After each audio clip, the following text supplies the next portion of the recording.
السلام علیکم ورحمۃ اللہ وبرکاتہ۔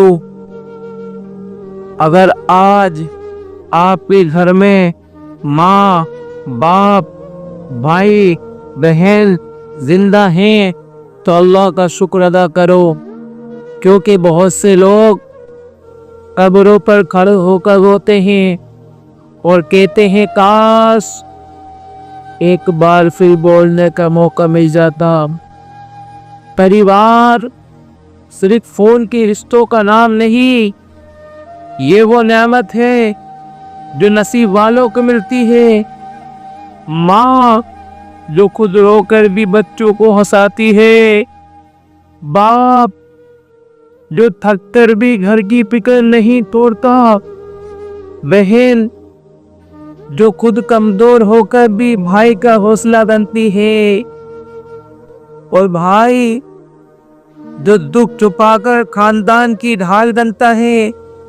بغیر افسوس ہم انہیں اپنوں سے ہی سخت لہجے میں بات کرتے ہیں، ان پر غصہ نکالتے ہیں اور پھر کہتے کوئی ہمارا نہیں۔ یاد رکھو، غیروں کی رویہ نہیں، اپنوں کی بے قدری انسان کو توڑتی ہے۔ آج ذرا سوچو، اگر ماں نہ ہو تو گھر کتنے خوبصورت ہو، ویران لگتا ہے۔ اگر باپ نہ ہو تو خود کو کتنا تنہا محسوس کرو گے۔ اگر بہن بھائی بچھڑ جائیں تو عید کی خوشیاں سب بے معنی ہو جاتی ہیں۔ وقت کسی کے انتظار نہیں کرتا، جو آج ساتھ بیٹھ کر کھانا کھا رہے ہیں کل ان کی تصویروں سے باتیں ہو سکتی ہیں۔ اس لیے آج ہی سنبھل جاؤ، لفظ نرم کر لو، دل صاف کر لو اور معافی مانگنے میں دیر مت کرو، کیونکہ جو خاندان محبت کو ترجیح دیتا ہے وہی خاندان ہمیشہ آباد رہتا ہے۔ کل اگر کوئی اپنا نہ رہا تو آنسو سے صرف آنکھیں بھیگیں گی، زمین نہیں۔ اللہ ہمارے گھروں کو نفرت سے بچائے، محبت عطا فرمائے اور ہمیں ایک دوسرے کی قدر کرنے والا بنائے۔ پریوار صرف رشتوں کا نام نہیں، یہ دلوں کی پناہ ہے، جہاں انسان ٹوٹ کر بھی آتا ہے تو جی جاتا ہے، جہاں ماں کی دعا چھاؤ بن جاتی ہے، باپ کی خاموش محنت ڈھال بن جاتی ہے اور بہن بھائی کی ہنسی زندگی میں جان ڈال دیتی ہے۔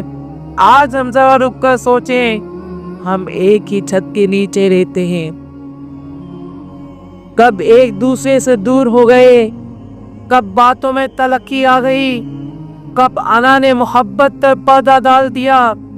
یاد رکھو، وقت بہت بے رحم ہے، جو آج ساتھ ہے کل یاد بن سکتا ہے۔ ماں کی گود خالی ہو جائے تو دنیا بھر کی خوشیاں بھی ویران لگتی ہے۔ باپ کا سایہ ہو کے جائے تو مضبوط سے مضبوط انسان بھی کمزور ہو جاتا ہے۔ بھائی بھائی سے ناراض ہو تو گھر کی رونق بجھ جاتی ہے۔ بہن بہن سے لڑ جائے تو آنگن سے خوشیاں اٹھ جاتی ہے، اور جب دلوں میں معافی مر جائے تو رشتے سانس لیتے ہوئے بھی مرنے لگتے ہیں۔ آؤ عہد کریں، ہم لفظوں کو نرم رکھیں گے، غصے کو تھامیں گے نہیں، غصے کو ختم کریں گے اور محبت کو پہلے رکھیں گے۔ چھوٹی باتوں پر رشتے نہیں توڑیں گے، کیونکہ رشتے نصیب سے ملتے ہیں، بازار سے نہیں۔ اگر کسی کا دل دکھایا ہے تو ہاتھ بڑھاؤ، معافی مانگو، یہ کمزوری نہیں عظمت ہے، کیونکہ جو خاندان معاف کرنا سیکھ لیتا ہے وہ کبھی بگڑتا نہیں۔ اللہ ہمارے گھروں کو محبت سے بھر دے، دلوں کو جوڑ دے اور ہمیں ایک دوسرے کی قدر کرنے والا سکھا دے۔